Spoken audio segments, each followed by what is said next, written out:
이어서 목포에서 전해드리겠습니다. 목포시가 다음 달 2일 목포사랑 상품권 100억 원어치를 발행하기로 하고 가맹점 모집에 나섰습니다. 지역의 자본이 역외로 유출되는 것을 막기 위해서 선진국에서 10여 년 전부터 도입돼 시행되고 있는 지역화폐 제도가 국내에서는 상품권의 형태로 확대되고 있습니다. 김광진 기자의 보도입니다.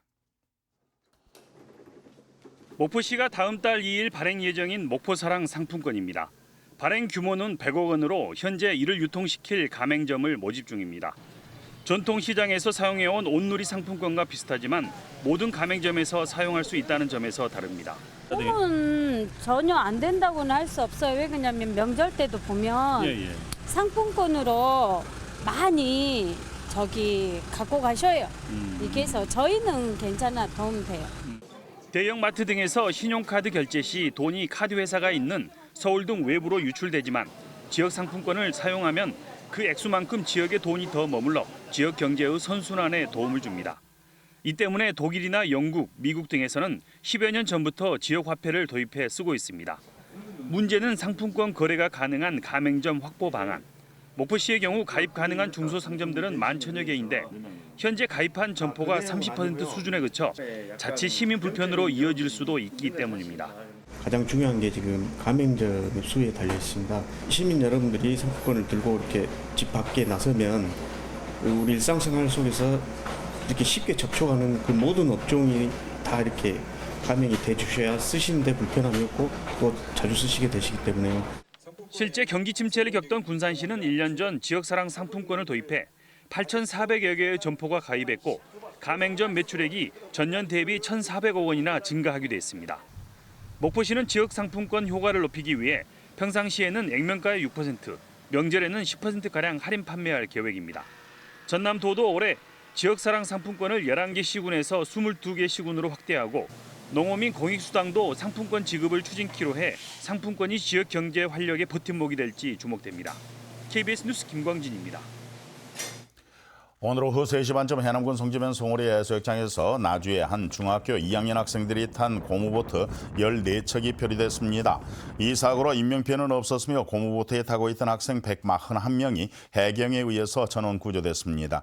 해경은 학생들이 타고 있던 배가 강한 바람에 밀려서 표류한 것으로 보고 관계자들을 상대로 안전수칙의 준수 여부 등을 조사하고 있습니다.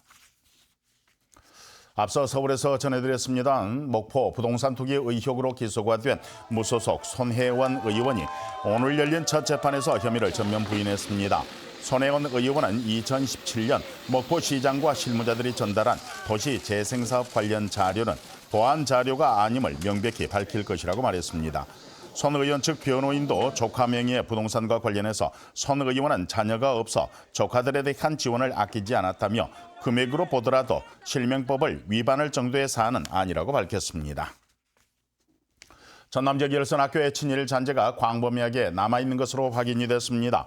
전남도 교육청이 발표한 친일 잔재 청산 중간 보고회의 자료를 보면 전남 지역의 학교 115군데에서 친일 잔재는 모두 168건이 확인됐고 대부분 친일파가 작곡한 교과와 일제식 용어, 생활 규정 등입니다.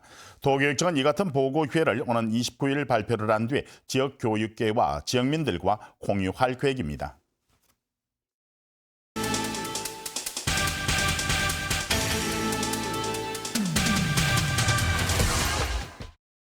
농촌 지역 주민의 삶의 질 향상이라는 주제로 아시아 최초 한국에서 열리는 컨퍼런스에 신안군 천사 버스 사업이 농촌형 교통 모델 사업 우수 사례로 선정됐습니다.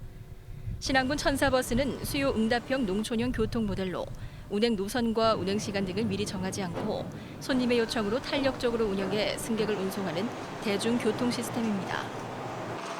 해남군 문내면 신창마을 등 국내 8개 마을이 산림청 주관에 소각 산불 없는 우수 녹색마을로 선정됐습니다. 해남군은 논과 밭두렁의 소각 행위가 산불 발생 위험을 높이기 때문에 마을 주민들의 참여가 매우 중요하다며 앞으로 소각 산불 없는 녹색마을을 확대해 나가겠다고 밝혔습니다. 영안군이 암석과 토양 등에서 주로 발생하는 자연 방사선 라돈과 관련해 국민의 불안감 해소를 위해 라돈 측정기 무료 대여 서비스를 실시합니다. 영안군은 라돈이 특히 생활용품에서 기준치를 초과해 검출될 수 있다는 가능성 때문에 라돈 측정기 대여의 필요성을 절감해 서비스를 실시한다고 밝혔습니다. 완도 수목원이 생활 속 정원 문화 확산과 신규 일자리 창출을 위해 정원관리사 양성 기초교육을 실시합니다. 수강생들은 정원과 수목원에 대한 교육을 이수한 뒤 시험을 통과하면 전라남도 정원관리사 인증서가 수여되고 지자체에서 전문 정원관리사로 활동이 가능합니다. 지금까지 단신 브리핑이었습니다.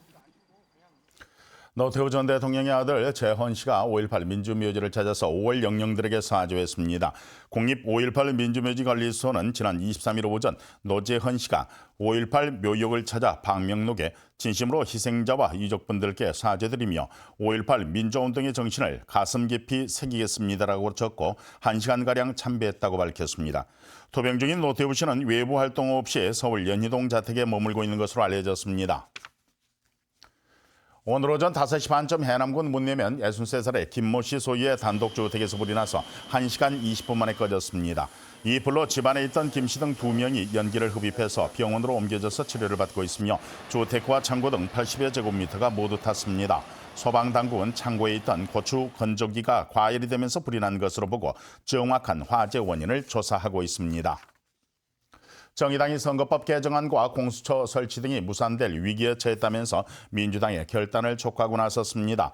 정의당 전남도당은 정개특위 활동 시한이 일주일도 남지 않았는데 자유한국당은 표결 처리를 하려는 여야 정당을 야합이라고 비판하고 있다며 이는 개혁을 거부하는 것이라고 밝혔습니다. 목포였습니다.